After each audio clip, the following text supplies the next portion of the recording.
I'm just an ordinary alpha, but my partner happens to be a top-tier Omega. Many people say I don't deserve John, including John himself. Our marriage was nothing but a twist of fate built on misunderstandings. When photos of him getting cozy with someone else landed in my phone again, I knew it was time to file for divorce. Ending this loveless marriage would free us both. John and I were high school classmates who later became college roommates at the same university. He'd often stay out late, and I'd cover for him. Sometimes he'd ask me to run errands, grabbing snacks or drinks, or beg me to answer roll call when he overslept. On the surface, we seemed close, but we were really just friendly strangers. Our roommates used to joke that he must have saved my life in a past life. Truth is, John did save my life once. That's why I tried to help him with whatever small favors I could.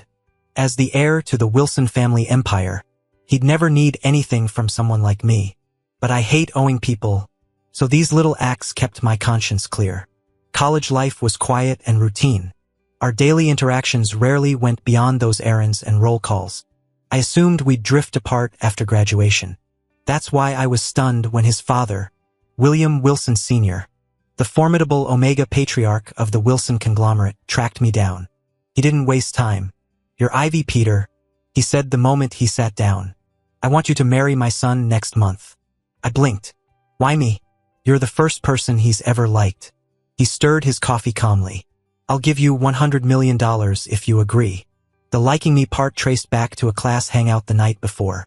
We'd played Truth or Dare, and someone asked John if he had a crush on anyone present. I'd been sitting beside him, already tipsy from covering his drinks whenever he lost. He hated alcohol, so I'd become his chugging proxy. By then, I was too numb to care. John kept choosing drinks over dares or truths, and even my high tolerance was crumbling. When that question came, I'd reached for the glass, certain he'd dodge it again. Then I froze. "Yeah," John said, voice clear. "Ivy." My head snapped toward him. Under the flickering bar lights, his smirk glowed. If this had happened 6 years later, after I'd memorized every micro-expression of his, I'd have known it was a joke. I'd have grabbed that drink, downed it, and laughed. "He's messing with you." Instead, I sat there dumbly as the group hooped and moved on. Back in that cafe, I declined William's offer. My strict views on love, shaped by my broken family, demanded a marriage built on mutual care, not cash. William's frown screamed disbelief. To him, refusing a Wilson was unthinkable. Given the urgency, I had to soften my tone. "I know this is asking too much, but John has a unique constitution as an S-class Omega. Regular suppressants don't work for him. When he enters his next heat cycle next month without alpha intervention, he'll experience neural dysregulation." He sighed. "I originally arranged another alpha for him, but he refused. Said he has no interest in spending heats with strangers." But, I started, only to be interrupted by William Wilson Sr. "Ivy, I'm begging you. He helped you before, saved you even. Can't you return the favor just this once? Once he reaches full maturity, you can divorce. Please, he's my only child." I fell silent. For anyone else, I'd refuse without hesitation. But repaying a life debt, couldn't. After a sleepless night spent staring at my phone, I finally texted the unmarked number. "Okay." We married during my senior year. I'd foolishly believed love could grow between us eventually, but John acted strangely affectionate yet disdainful. Being emotionally obtuse, I couldn't decipher it until years later, lying alone in our cold bed, remembering his mocking smile. That confession had been nothing but a joke. The photo arrived as I finished closing my flower shop. Married life had driven me to this humble profession, though the Wilson fortune ensured no financial pressure. The Wilson family only cared that I didn't embarrass them publicly. Biting into my convenience store sandwich, I opened the image without emotion. There he was again, that male escort John kept. Not even properly hidden. The bartender turned homewrecker kept sending these provocations. Their latest barroom makeout session barely registered. Chewing the bland mayonnaise spread, I resolved, time for divorce. He'd found his true mate anyway. Top-tier Omegas stop needing alphas after maturity. John reached that stage within a year. I'd wanted out then, but the pregnancy complicated things. When the first cheating photos came, our child was still nursing. Now, the boy William Wilson Sr. raised adores John but recoils from me. Even after all those nights he'd wailed whenever I left the nursery. Finishing my meal, I texted John, "Come home tonight. We need to talk." No reply. Typical. The walk to what was once our home felt heavier than usual. He arrived at 2 a.m., flicking on lights to find me waiting. "Still up?" John's raised eyebrow conveyed more surprise than our entire marriage. "Still awake?" I turned my head coldly, watching John reek of alcohol, not getting up to take care of him as I used to. "I sent you a message. Did you see it?" He pulled out his phone in front of me, taking several minutes to find my message. "Just saw it now. Got buried under other notifications," John said dismissively. He went to the kitchen to pour a glass of water, slowly making his way toward me. I was sitting on the single cedar sofa, leaving him no room to sit beside me, so he took the seat opposite. Felt vaguely like a negotiation setup. "Go ahead. What do you want to discuss?" He set down the glass, the clink against the tabletop sharp in the quiet. "If you're thinking about bringing Tim back, save your breath. He's gonna take over Wilson Group someday. Needs proper education. He stays at the Wilson estate." "Not about that." I cut off his monologue. He looked startled. "Let's get divorced." I continued. "What did you say?" His brows furrowed in disbelief. "Divorce," I repeated patiently. "Tomorrow. I'll leave with nothing." "You?" John took a deep breath, visibly suppressing his irritation. "If you have grievances, we can discuss them. Tim's still so young. He shouldn't lose his alpha father." "I have no grievances." I met his gaze calmly in the dim light. "If you're worried about custody, I won't fight for him. My only condition is the divorce. Businessmen prioritize profit, especially the CEO of Wilson Group. John never made losing deals, always exacting in negotiations. This transaction seemed overwhelmingly advantageous for him, no reason to refuse. Yet he remained silent, tugging impatiently at his tie. "Ivy." John stood up. "I don't agree. Marriage isn't a joke. Divorce benefits no one. Think this through properly. Name any dissatisfaction you have. It's late, and I have meetings tomorrow." He moved toward the hallway. "I'm going to bed, but I believe divorce would be best for both of us," I said abruptly. I watched his retreating figure. I clearly saw him stiffen momentarily before quickening his pace, almost like fleeing. When I woke the next day, John had already left the mansion. He'd slept in the master bedroom last night. Unwilling to share the bed, I'd moved to the guest room. But being particular about sleeping environments and unsettled by unresolved matters, I tossed for hours. I rose at 11 in the morning. With no appetite, I sipped some kanji before spending the day reading in the study. John never returned, and I couldn't be bothered waiting. Just as I set my book aside, another photo popped up on my phone. This time it showed intertwined hands. I recognized John's wristwatch. That alpha again. It seemed pathetic. He kept trying to provoke me, but perhaps he could be useful. "Let's meet." I texted back for the first time. The photo barrage stopped abruptly. I threw on a light coat and left the mansion with my phone. The bar looked unchanged. I hadn't been to such places since my bartending days. John had later deemed it a waste of time, making me quit to focus on him. I never liked working at bars to begin with, but I wasn't exactly unhappy there either. After opening my flower shop, I never set foot in those places again. The dim, chaotic lighting now gave me an oddly nostalgic feeling, like revisiting a forgotten chapter of my life. Suddenly, strong arms encircled my waist, practically lifting me off my feet. I whirled around to face a towering alpha male. The strobe lights flashed across sharp features I recognized from that photograph. My brow furrowed in confusion as I tried pushing him away. He smirked, one hand snaking up to grip the nape of my neck. Before I could react, his lips crashed against mine. I slapped him hard enough to make my palm sting, but he caught my wrist mid-swing. His teeth grazed the tender flesh of my hand as he murmured, "Hope we meet again," before disappearing into the pulsating crowd.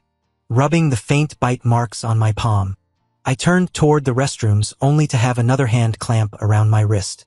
Assuming it was that same alpha, I whirled around ready to strike, but froze mid-swing.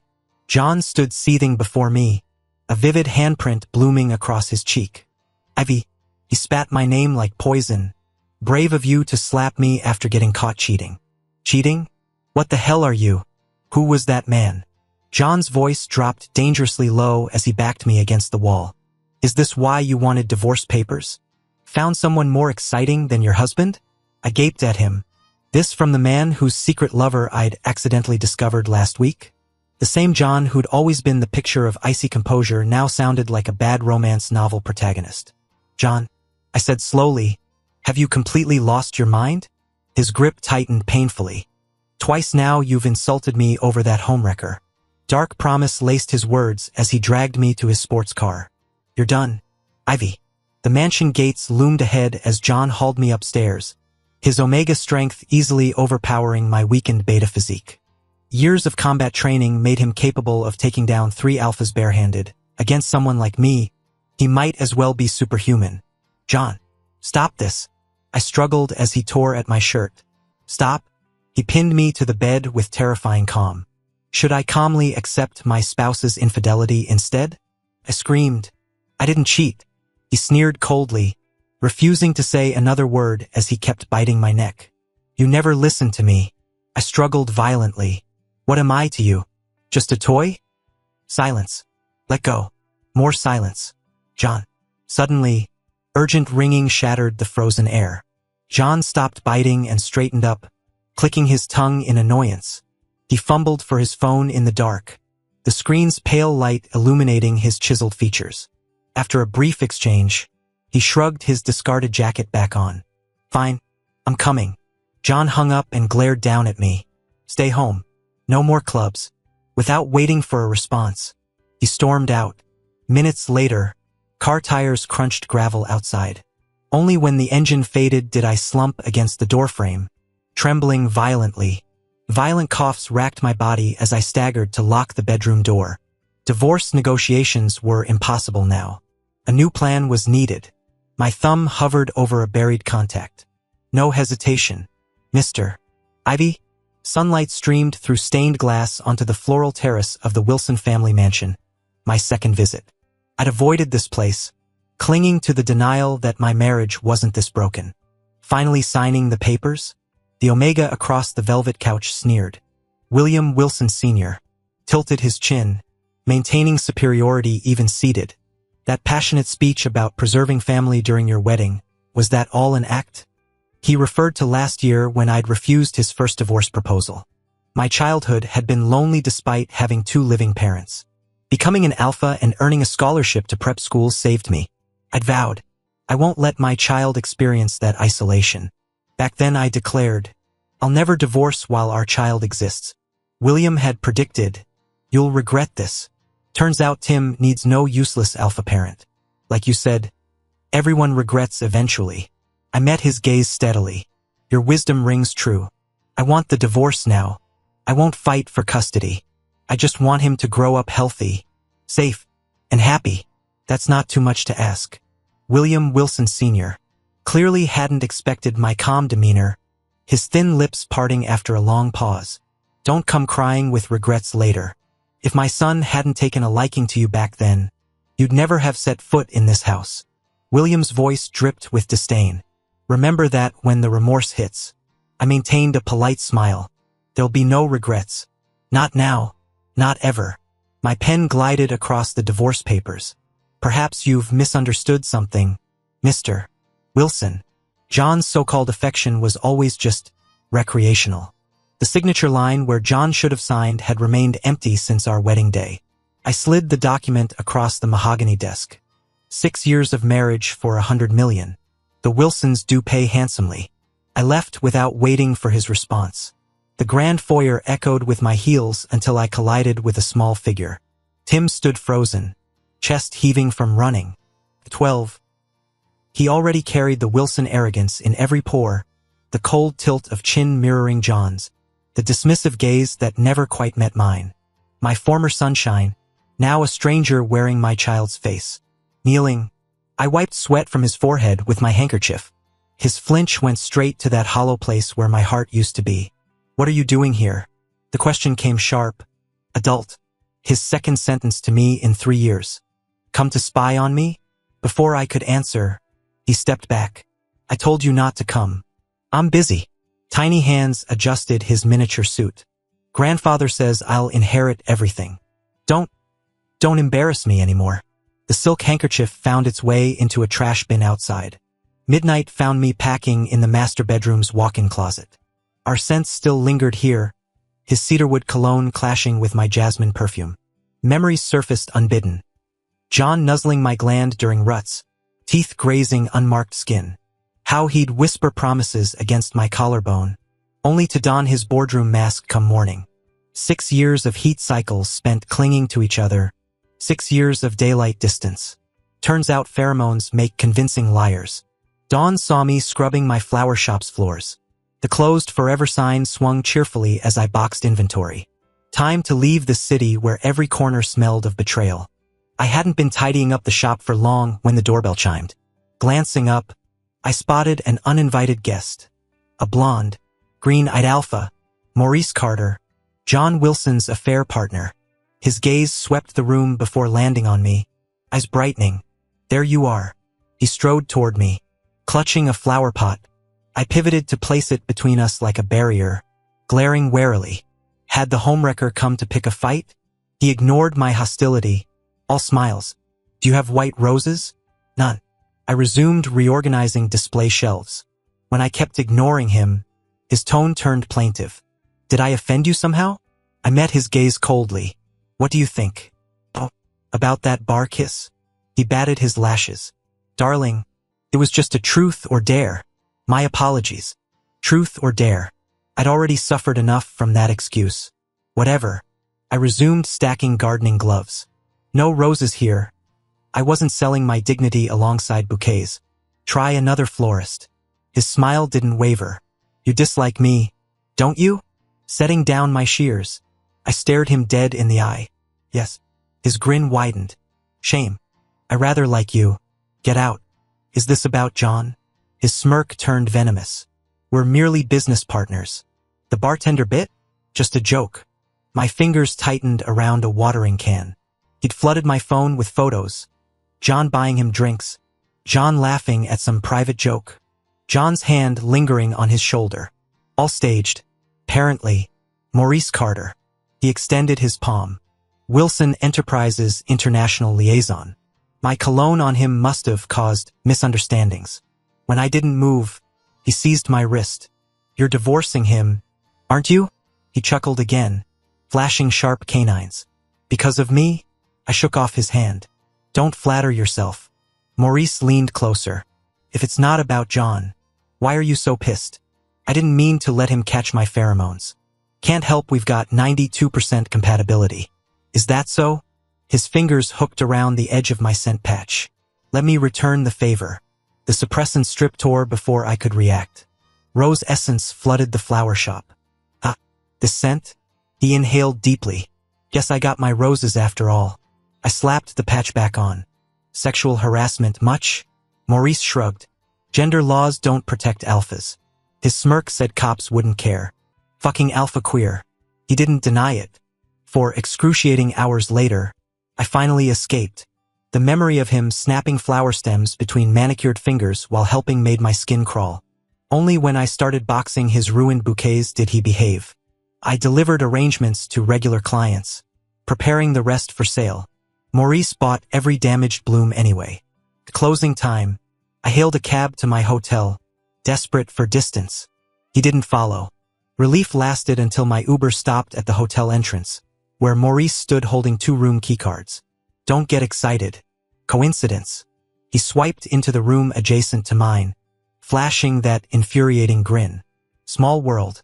Exhausted, I showered and searched for new hotels. Sleep claimed me mid-scroll. Rain hammered windows when the electronic lock beeped. Cold fingers closed around my exposed ankle. My eyes flew open. A looming figure filled the dark room. Ivy. The growl vibrated with fury. You actually filed the papers. The scent of sandalwood and storm electrified the air. How did you? John's grip tightened as I tried kicking free. Did I spoil you too much? Maybe you need convincing. Our struggle tangled the sheets. His teeth grazed my mating gland. Time to remember who you belong to, he chuckled, whether mocking my overestimation of myself or my ignorance. Didn't you know? This is the Wilson family's property. 6 years. Yet you've made zero progress. John leaned closer, his cedarwood scent overwhelming. Seems I need to reteach you how to be my partner properly. I pressed my palm against his approaching chest. What are you doing? We're getting divorced. The proceedings already started. My voice cracked. Leave now or I'm calling the police. Go ahead. He waved his phone mockingly. Just remember I'm an Omega. Gender protection laws don't cover alphas. The screen lit up his smirk. Let's see who gets arrested. Exhaustion washed over me. What do you actually want? I cursed the new gender regulations that forced alphas to pay 30% premium on everything, even my goddamn coffee. John pinned my wrists, his weight pressing me into the leather couch. Explain the divorce filing. Why is it processing without my consent? We both signed the prenup agreement. My throat tightened. Back when we... Bullshit. His grip tightened. Cancel it now. Stop this childish... Ivy isn't being childish. I met his stormy gaze. 6 years. John. 6 years I lost my corporate rank. Abandoned my career. Even before our marriage. I ran your errands. Played your lackey. Wasn't that enough? Never. His answer came swift as a guillotine. I saved your life. Ivy, you think that debt gets repaid with petty favors? Tears blurred the penthouse's crystal chandeliers. Then tell me this, do you love me? The silence stretched like a funeral shroud. When he finally spoke, his laugh held frost. You're 28, not some Disney princess. Since when does love matter in our world? His thumb wiped my tear roughly. Every society marriage runs on mutual benefit. You want love? Go watch Holovids. His words crystallized the truth I'd avoided.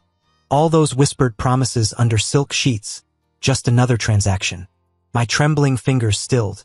John, the penthouse's marble floors reflected my shattered expression. I was never part of your world to begin with. The realization tasted like blood. These 6 years, what were we really? My whisper hung unanswered in the air between us, thinner than the platinum bands still circling our fingers. These 6 absurd and ridiculous years, what exactly did they amount to? Wait, the lights suddenly flickered on, flooding the room with brightness. Squinting against the glare, I turned toward the voice. Maurice leaned against the doorframe in his bathrobe, bleary-eyed. John, this is rather inappropriate. His lips curled mockingly. Hounding your ex-husband after the divorce? Weren't you so casual about it at the dinner party? Claimed you didn't care. Yet here you are blocking his divorce papers? He tilted his head. The challenge clear. Correct me if I'm wrong, but weren't you supposed to be closing that overseas deal? Flying back mid-negotiation doesn't speak well of your professional priorities. The unspoken accusation hung thick between them. John's jaw tightened as he stared down Maurice. After a prolonged silence, he scoffed. None of your business. Oh, but it very much is. Maurice closed the distance in 3 strides, yanking John sideways before landing a vicious hook to his jaw. The 2 men crashed into furniture, trading blows until Maurice finally pinned his rival to the floorboards, bloodied and bruised. The smart system automatically summoned an ambulance as the fight concluded. Not bad for an old man, Maurice panted, shirt hanging open as he slumped against the wall. He froze upon seeing my expression. Hey, what's wrong? His arms encircled me as I sat rigid, pallid and trembling. Words stuck in my throat until his palm smoothed down my spine repeatedly, grounding me. Just startled. I finally rasped. Throat raw. Happens sometimes. Maurice kept stroking my back, his touch unexpectedly gentle. Careful now, he teased, though his voice softened. Omega Protection Services will haul me in. If I disappear, promise you'll visit? When I didn't respond, he cleared his throat. Look, I could take care of him for you. Not that I care or anything. Just hate his smug face. Is all. He helped me in high school. The confession spilled out abruptly. I told Maurice about those miserable years at elite prep, how scholarships and late-blooming alpha status got me into that breeding ground for privileged kids. They'd mocked my thrift store uniforms and beta-like demeanor. At first I endured the beatings, until they started ambushing me during free lunch periods. That's when I snapped. After breaking 2 noses and a collarbone, the school board wanted me expelled. Wealthy parents threatened lawsuits. John, then senior class president, intervened. Waste of potential, he'd told the disciplinary committee, though his cold gaze suggested he agreed with their assessment. Still, his family's influence kept me enrolled. Maurice listened quietly, fingers still tracing idle patterns on my shoulder. When I finished, he simply nodded. Explains why you put up with his bullshit. His usual smirk returned. Don't worry, princess. I'll play nice, for now. To repay him, I ran errands for him for 2 years. Then, during our graduation party fire, he carried me out and saved my life. My existence became inextricably tied to his. Maurice fell uncharacteristically quiet. Did you marry him out of gratitude? I didn't deny it. His voice dripped with sarcasm. That bastard playing hero in a fire? Bullshit. You saw it yourself? What are you implying? Check his itinerary from those days. If I recall correctly, his medical records have precise timestamps. His words struck like lightning. Suddenly I remembered the medical files William Wilson Sr. had given me before our wedding. To help me understand John's condition, the old man had provided every medical record since childhood. Those documents now gathered dust at the ancestral estate. Speeding through the rainy night became the most reckless thing I'd ever done. Maurice tried to accompany me, but got intercepted by security before we left. I floored the accelerator in his sports car, nearly crashing into the estate's front hedges. Drenched and shaking, I blew past the gaping security guard and the stammering butler, taking the marble stairs 2 at a time. Our old bedroom. My trembling fingers undid the antique lock on the bottom drawer, pulling out records I hadn't touched in 6 years. The entry burned itself into my retina's frowny face. Stellar year 3098. August 12th. 14:03:49. Entered medical pod. Protocol Alpha 1. Duration: 6 hours. Rainwater dripped from my hair, blurring the ink into monstrous shapes. The dates didn't lie. John had been undergoing treatment when the fire happened. The door creaked open. I turned stiffly to see Tim's face peering through the crack. John's features softened by youth. Dad? His small voice hesitated. Why are you here so late? A monogrammed handkerchief dabbed at my cheeks, then my dripping hair. You're soaked. He scolded gently, standing on tiptoes to press his warm cheek against my clammy neck. Not John. Tim. My fractured mind superimposed another memory. Waking in hospital to John's smirk, his crisp hospital gown immaculate. About time, he drawled. Better be worth dragging your ass from that fire. Groggy from sedation, I'd mumbled, was it really you? In the flames? That heartbeat pause. Then his trademark scoff. Who else? Now I finally understood that fractional hesitation hadn't been modesty. It had been a liar calculating risks. John, you lied to me. You lied for 10 years. An entire decade I spent trapped in your deception, unable to break free. When I came to my senses again, I found myself sitting at the Omega Protection Association office. Instinct told me Maurice would know something, so I rushed over first thing when they opened the next morning, demanding to see him. Maurice was brought in.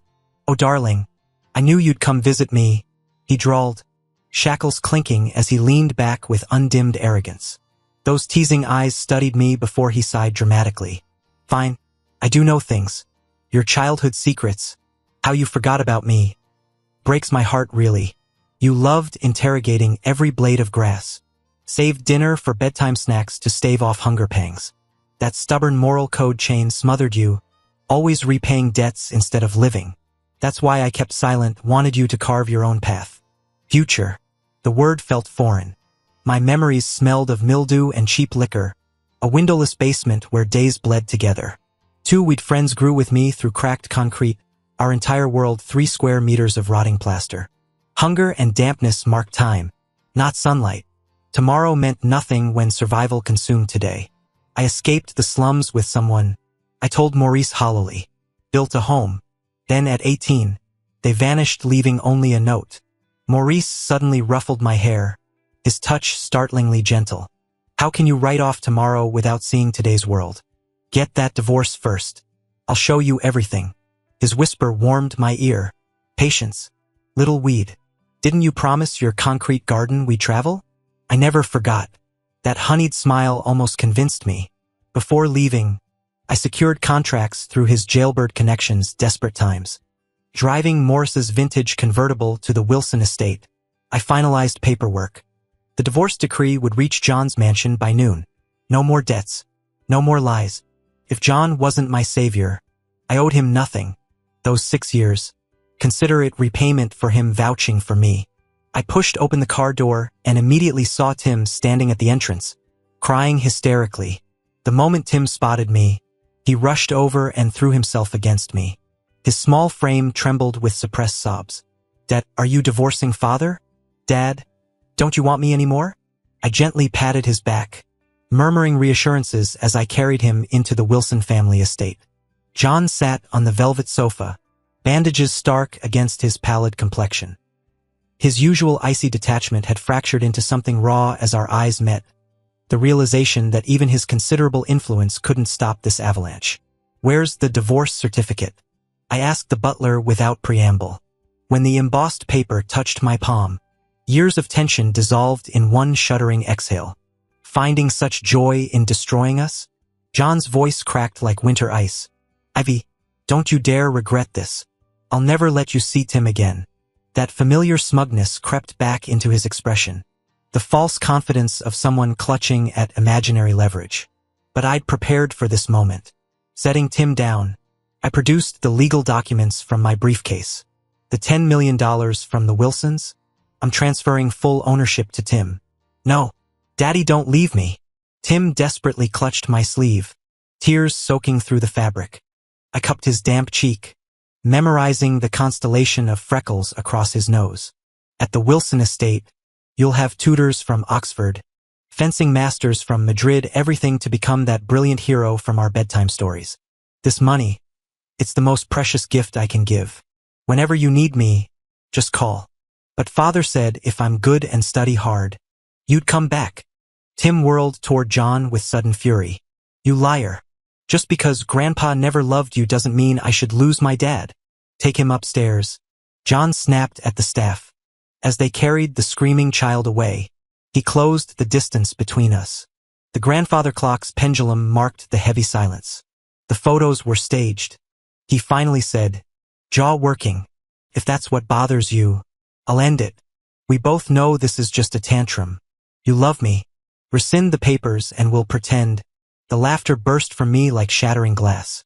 His brows knitted in genuine confusion as I doubled over, years of absurdity pouring out in jagged guffaws. For 6 years I played the devoted servant. Didn't I? I gasped when I could finally speak. But John, Christ, you're pathetic. That tyrant father of yours didn't just steal your inheritance. He hollowed out your capacity to love. No one will ever truly care about you. Not your father. Not your spouse. Not even your son. The medical report left a paper cut on his cheek as I threw it. Congrats on technical fidelity. But our marriage? Built on lies from day one. If I were you, I leaned in, tasting the sweet venom on my tongue. I'd swallow every pill in that medicine cabinet. The stunned horror on his face was better than any sunset. The chains finally shattered. The day I left the Wilson estate, I packed up my emotions and departed Y City for abroad. Accompanying me was Maurice. We ventured into deserts, scaled snow-capped mountains, and lay in flower valleys, soaking in rural tranquility. The world felt hushed, as if only we two existed. Beneath a star-studded sky during one such night, I asked again who he truly was. Maurice sprawled on the grass with a stalk between his teeth. Consider me your childhood companion, he said.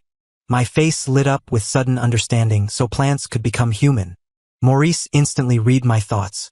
I'm not those two weeds, he shouted, jolting upright and clawing at his hair in frustration. My hair used to be black. The vehemence triggered a long-buried memory. Oh, it really was him. My laughter earned me a tackle. Stop laughing. I told you I'm not the damn plants. So I did have friends. And perhaps a future. John's side story. I'm John, sole heir to the Wilson family. My alpha father died young, leaving my Omega parent to raise me alone. In these harsh economic times, an Omega making waves in business faces monumental challenges. Understanding my parents' struggles, I excelled in every field. I never disobeyed, whether kneeling in punishment past midnight or pushing through exhaustion from daily combat training. My first rebellion came in high school. I insisted on protecting an alpha from the dregs of society common tier with a father society deemed vermin. This earned me a summer training retreat in uncharted wilderness. Though I spent 3 days in a med pod afterward, I gained something precious, a loyal follower, the kind who'd fulfill any absurd request without hesitation. His name? Ivy. Ivy, that enigmatic star of our prep school. Penniless, gentle alpha whose beauty could rival any Omega. Had he been Omega, society's elite would have warred for his favor. Instead, he became the alpha who bloodied their noses. I'd heard whispers of his bullying.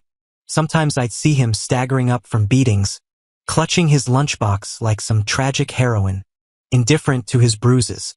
Then came the day he hospitalized his tormentors. Brutal efficiency. I protected him not from kindness, but because he'd beaten my rivals. Watching those arrogant elite alphas nurse their wounds? Priceless. He delivered spectacular theater. I naturally ensured an encore. One day, he came to thank me. He asked me, "What can I do for you?" After thinking for a while, I said, "Since you're such a fighter, be my right hand from now on." Just like that, Ivy became my wingman. Our interactions gradually increased. As mentioned before, he was the star of Independence High, not just for his looks, but his temperament. He didn't act like your typical alpha. His gentleness was genuine, his temper non-existent. Those black curls made him look soft, almost begging to be messed with. But his calm demeanor stemmed from his chronic daydreaming. Once when I was talking to him, he spaced out again. Glassy, I'd stare fixed on nothing. I couldn't resist ruffling his curls.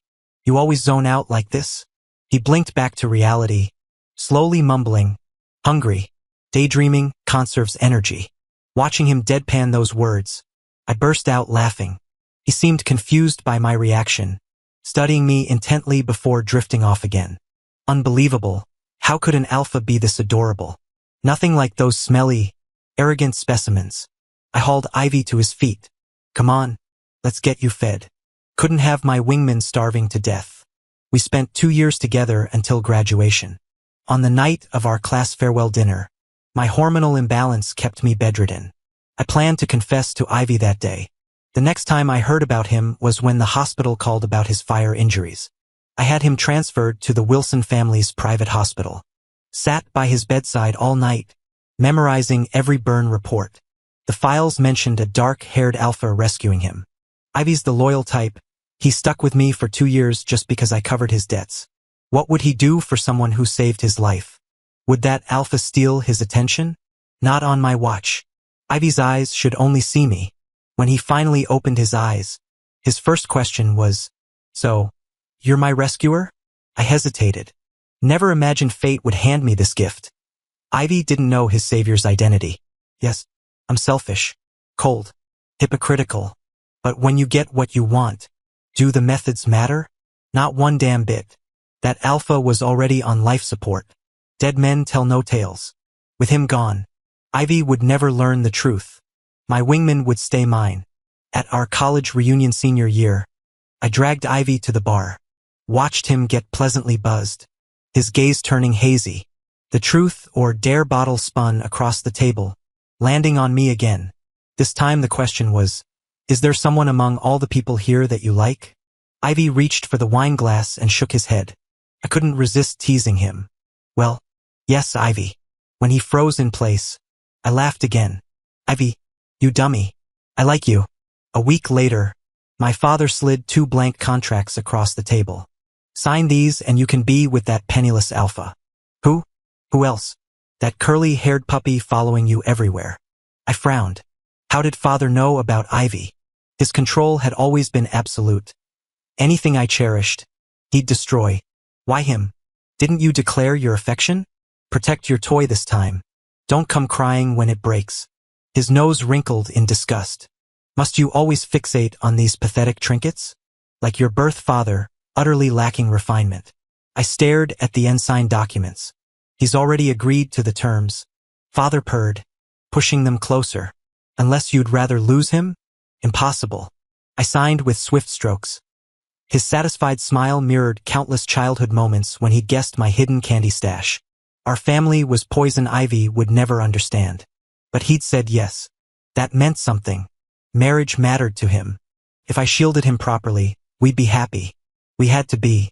Maurice's side story. I am Maurice. My Chinese name is Xie, gifted by Ivy. Our story began with an expired nutrient pack. His dinner ration. Eat, he'd said, those calloused hands trembling slightly as he offered the cracked container. No repayment needed. Some might balk at expired charity. Not me. I was the gutter rat who'd gnawed park benches for sustenance. My existence began as collateral damage in a Y-Mafia war. Mother's corpse rotting on a smuggler's ship. When I collapsed under that maple tree in C District slums, death seemed inevitable. Then I awoke to black corkscrew curls and urgent muttering, no. The feverfew goes here, as Ivy argued with two wilted weeds. Like some disheveled gardening cherub. Is the lamb grazing? I tried to get up, but only managed a feeble twitch before collapsing again. My failed attempt startled the little lamb. It didn't bleat, slowly lifting its head until obsidian eyes met mine. Its porcelain pale face showed no expression, yet the cloud of curly fleece made it appear soft and gentle. We stared at each other until I had to look away. I wondered if I was blushing, though my starvation pale skin probably couldn't manage it.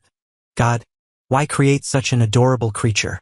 Were you sending an angel to collect me before starvation claimed me? Maybe angels come as lambs. The lamb materialized a nutrient pack in its hooves. I gulped the viscous liquid, life returning to my limbs. It resumed conversing with grass blades. Regaining strength, I crawled over to join the botanical study. Who are they? My friends. A lamb befriending grass? When darkness fell, it asked why I wasn't home. I have none. I shrugged. The lamb admitted the same. We sat beneath an ancient oak until full night. When it finally led me home, or rather, I shamelessly begged to follow. The basement reeked of stale alcohol, empty bottles clinking underfoot. We shared a cardboard mattress. This isn't home, the lamb murmured, just where I stay. Home should have sunlight and flowers. The stomach growled mid-sentence. It gave me its dinner. Such kindness demanded repayment. We became scavenger partners, sometimes finding expired nutrient packs in dumpsters. The lamb taught me borderland survival, avoiding danger zones, eating before bed to prevent hunger nightmares. I'll introduce you to my grass friends. Promised. For the first time since Mother's death, I felt warmth, but joy proved fleeting. One night, a drunken beast burst in, dragging the lamb away. I lunged, only to be kicked aside. My scalp burned as he yanked my hair, forcing eye contact. Brought vermin into my house? Think I've gone soft? Spittle flew from his whiskey-soaked jaws. They beat us until dawn. Dragged through mud. I crawled back through acid rain, blood washing into the gutter currents. The lamb's final gift, a half ration hidden in our mattress, kept me alive that week. I learned its real name scrawled on moldy papers, property of William Wilson Sr. The borderland swallows many things. Missing persons reports, broken liquor bottles, kind-hearted lambs who share their cardboard beds. But not memories, those fester like untreated wounds. Covered in mud, I struggled to look up at Ivy sitting motionless on a cardboard sheet. A bright red slap mark bloomed across his face as he glanced down at me. Why'd you come back? Get out of here. This isn't home. I ignored his question.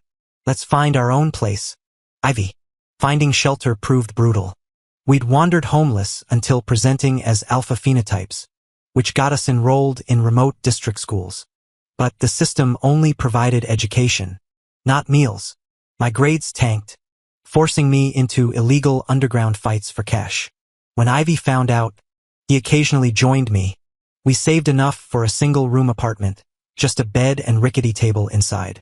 We shared the mattress, both to save money and because I needed to immediately hold Ivy when night terrors struck.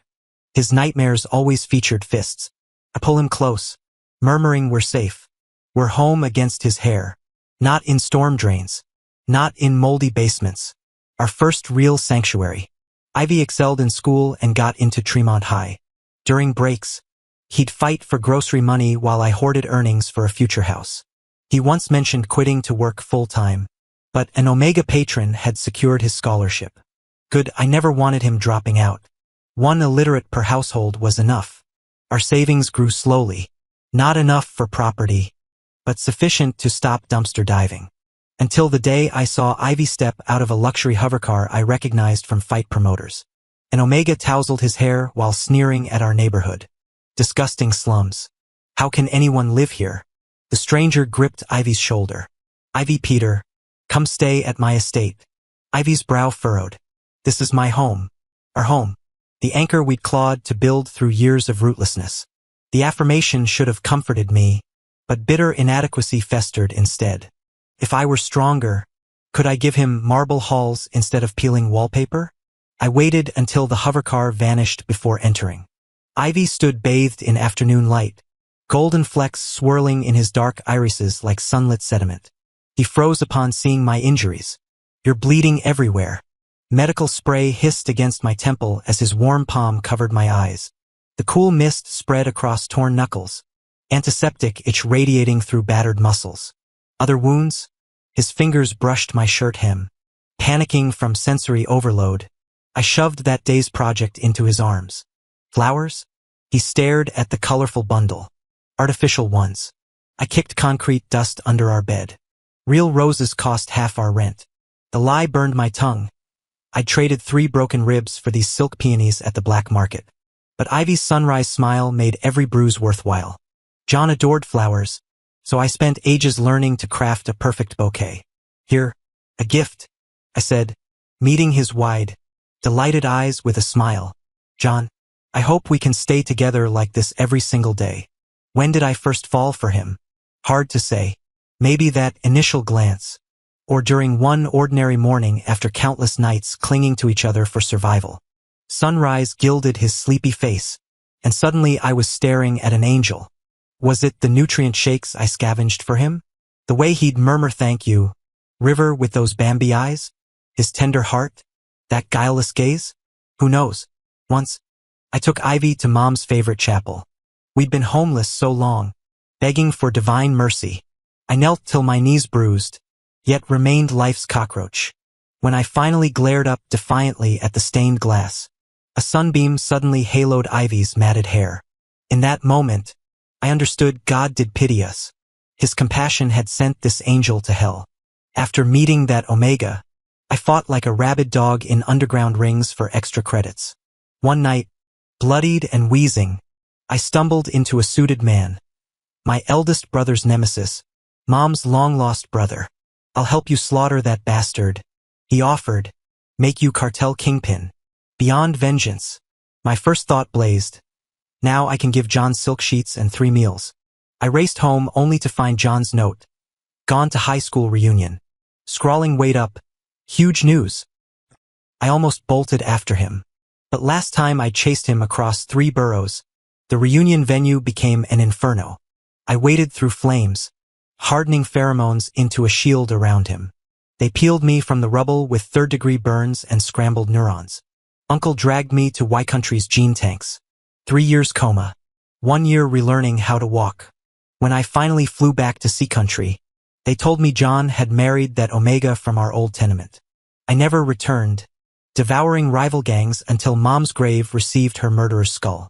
Figured that was it, until tonight, shortcutting through Mom's childhood alley in Y Country. There he was, John, sprawled in heat-induced delirium. High-grade Omegas can tough it out, right? Pivoted, but his scent-hazed fingers clutched my ankle. When my punch sent him sprawling, his submission-glazed eyes hooked me. Dialing Omega Protection Services felt like betrayal even as EMTs loaded him. The lab report glowed in my palm later. 92% compatibility. The pheromone levels were high enough to affect both Alpha and Omega's mental states. But I felt immune. Seeing him only filled me with disgust. Yet his presence inexplicably reminded me of Xiaoyang.